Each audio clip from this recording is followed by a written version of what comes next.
नमस्कार. रिअल मराठी न्यूजमध्ये आपले स्वागत आहे. आजची ब्रेकिंग न्यूज.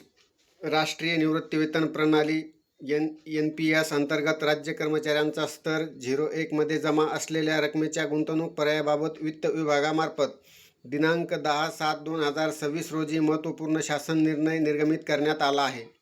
सदर शासन निर्णयानुसार निवृत्तीवेतन निधी विनियामक व विकास प्राधिकरण PFRDA यांच्या परिपत्रकानुसार NPS मधील ऑटो चॉईस लाईफ सायकल फंडाच्या विद्यमान पर्यायामध्ये बदल करण्यात आले असून कन्झर्वेशन लाईफ सायकल फंड व मॉडरेट लाईफ सायकल फंड या पर्यायांची नावे अनुक्रमे लाईफ सायकल 25 लॉ व लाईफ सायकल 50 मॉडरेट अशी करण्यात आली आहेत.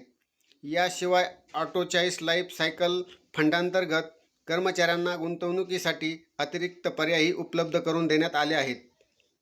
राष्ट्रीय निवृत्ती वेतन प्रणाली लागू असलेल्या राज्य शासकीय अधिकारी व कर्मचाऱ्यांच्या प्राण PRAN खात्यातील स्तर 01 मध्ये जमा असलेल्या अंशदानाच्या रकमेची गुंतवणूक दिनांक 30/9/2022 रोजीच्या शासन निर्णयानुसार उपलब्ध पर्यायाबरोबरच आता PFRDA कडून उपलब्ध करून देण्यात आलेल्या नव्या अतिरिक्त पर्यायामध्ये करण्याची मुभा देण्यात आली आहे.